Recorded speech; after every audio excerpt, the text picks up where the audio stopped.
And welcome to another edition of Casa Gameday. I'm Lawrence. And I'm Dylan. Last week we had a bye, technically for game day, because of finals. Just because there was no game day doesn't mean there wasn't a game. The Rams took on the El Camino Eagles last Friday night, and here's how it went down.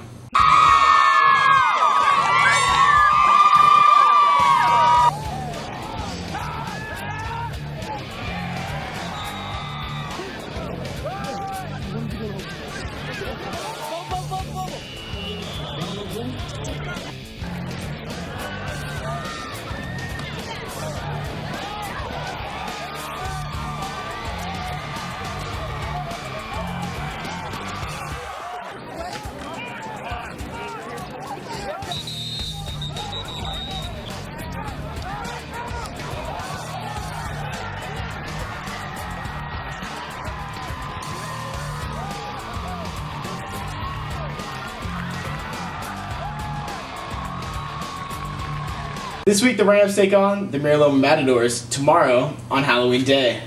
Last year, Game Day showed their Halloween spirit by dressing up for the show, but this year, it's a little more serious.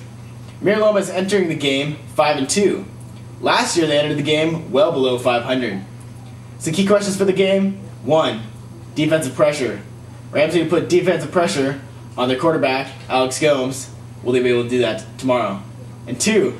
Neutral field. Rams playing on a neutral field. How that be any different from playing at home or away? And finally, Saturday afternoon football. Rams playing on Saturday afternoon compared to a Friday night.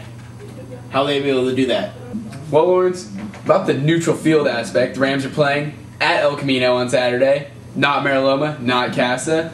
Their field's not too great. The only problem it can really create is limited number of fans for both sides, but that's usually not too big of a deal. Saturday afternoon kind of changes the way you prepare, get ready for a game. You got to wake up early, you're at home, eating at a different time. It's not like going to school all day. Your schedule is a little different. You got to mentally prepare differently as well, because sometimes it's harder to focus when you have other stuff you want to do before the game on Saturday.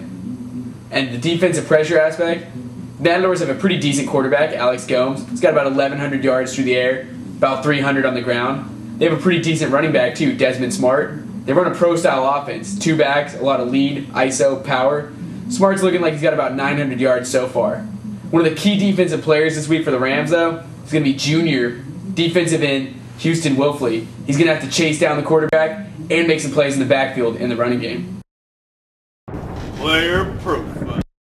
Junior defensive lineman Houston Wilfley leads the Rams defense in sacks. I asked him about some of his favorite techniques he uses to get to the quarterback. I like to use a lot of speed moves and pass rushing, especially when the guy across from me is slower.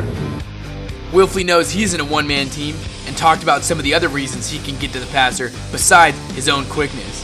The DBs and linebackers keep the receivers covered long enough for me to get the quarterback. He holds the ball.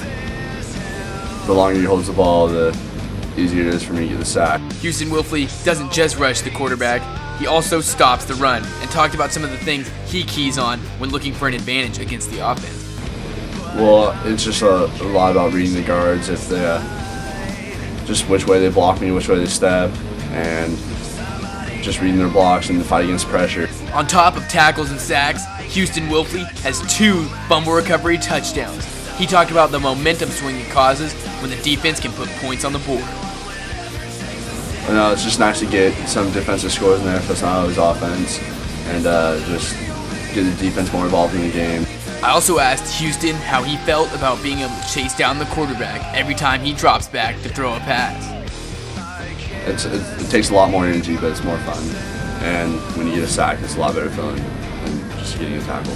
Here's what Tommy Crosby had to say about Houston's work ethic and leadership ability. Houston, he really shows all the other players on the team how to practice. He's the hardest worker on the team, and he's really pushing our team to the limits.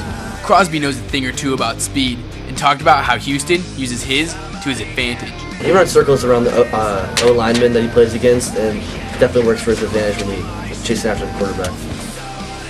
Dylan Rice, Casa Gameday. Now that you know about Houston Wilfley, here's Josh Means with Coach Ryan in Coach's Corner. Coach's Corner. Hi, I'm Josh Means. Welcome to Coach's Corner, Week 8. I'm here with Coach Ryan. Thank you for being here. I'm just glad to still be here. Mira Loma hasn't won 5 games in anybody's recent memory. What would you attribute their success to, and do you think they're the real deal? Yes, they're the real deal. They have a new coaching staff who's come in with a little fired up some spirit. They've got some really good skill players, and it's going to be difficult for the Rams to stop them. Statistically, Mira Loma has a prolific offensive attack. Which players will the defense be keying in on this week? There's a couple of nice wide receivers, number 3 and number 10, that we have to shut down. So we got a little special defense for that. And their running back, and actually their quarterback, who also runs the ball a lot, Mr. Gomes and Mr. Smart there, we have to make sure we always know where they are on the football field. Last week against El Camino, the Rams really stepped up their game against the Eagles. Will they continue their momentum against the Matadors? Well, I guess I'd say we stepped up after the first drive. I wasn't very happy with the 80-yard drive that the Eagles did to begin the game. But after a short conversation with the defense, we did a pretty good job. So hopefully we'll do that from the start this week. All right, thanks. Back to you guys. So Dylan, how are the Rams going to stop Mira Loma's offense this week?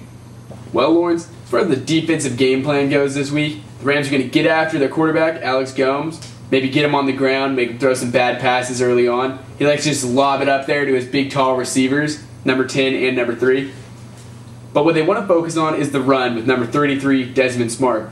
Here are a couple of the plays they like to run. You see Alex Gomes, number 34, reverse pivot, handoffs to Desmond Smart. Right up the middle, he'll follow the fullback. As another play, Alex Gomes, reverse pivot. This time it's toss outside. They like to get Desmond Smart in space as well. What makes a neutral game so different than a home or away game? The Rams aren't too worried about playing at El Camino. We've played El Camino on their own field before. We played Mira Loma there a couple times. It's kind of something you expect to play Mira Loma at El Camino on a Saturday. That leads to the Saturday afternoon aspect, which is kind of a big deal. Coach Ryan has specifically told the Ram players not to lose the game Friday night by doing anything out of the ordinary, since it's not a school night. Doesn't want them going out, staying out too late, eating unhealthy. Saturday morning is important to eat healthy, wake up early, stay focused, maybe move around a little bit instead of just laying on the couch all day. Mentally prepare for the game, because it's different Saturday afternoon. It's going to be warmer than a Friday night. It's a little bit different, but I think the Rams are ready this week. What's your prediction for tonight? Prediction for tonight, Rams victory. That concludes another episode of Casa Gameday. I'm Lawrence. And I'm Dylan. You catch every episode at www.youtube.com/Casa Gameday. Now remember, games tomorrow, 1 p.m. at El Camino High School against the Mira Loma Matadors. The Rams are getting ready to dominate.